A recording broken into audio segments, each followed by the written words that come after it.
Amazing Moons, presented by Science at NASA.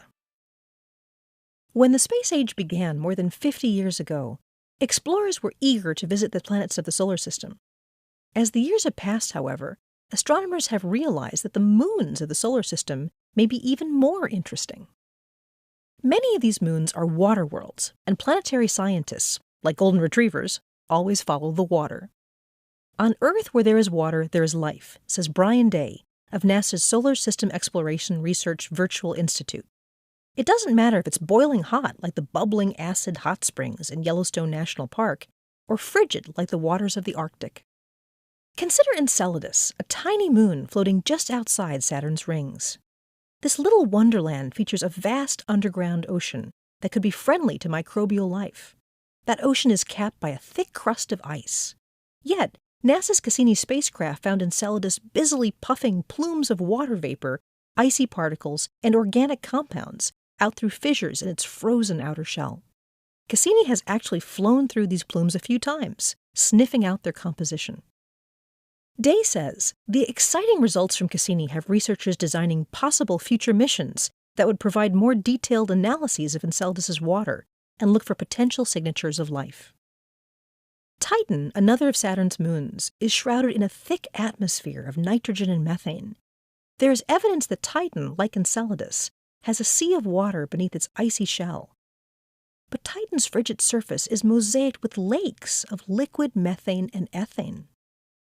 Day notes it's the only body in the solar system other than Earth with substantial liquid on its surface. The seas of Titan intrigue astrobiologists. Here on Earth, our seas are teeming with life, and indeed the seas may be where life began. What kind of life might arise in the alien seas of Titan? The exotic environment of hydrocarbon seas could teach astrobiologists a lot about the basic chemistry critical to the formation of life. More water worlds with icy shells are found at Jupiter. Europa, Ganymede, and perhaps Callisto also show strong evidence of liquid water oceans beneath their global ice crusts. Day would most like to dive in at Europa. This is a big world, much bigger than Enceladus and even bigger than any of the dwarf planets. Europa's ocean is a significant body of water with amazing potential for life. In fact, Europa has twice as much liquid water as Earth, and like the water of Enceladus, it might be accessible.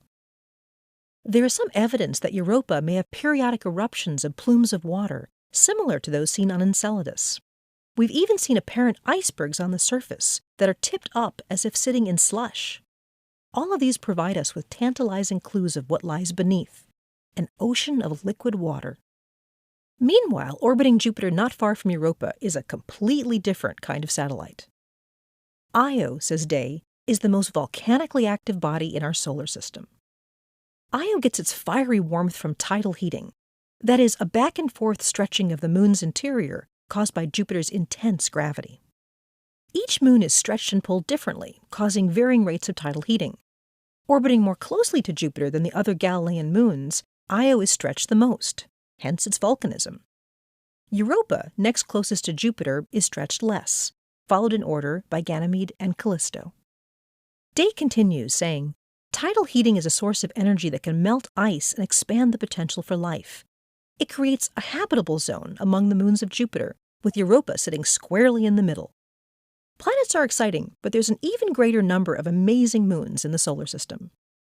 Says Day, the lure is irresistible and the potential is amazing. It's time for us to go.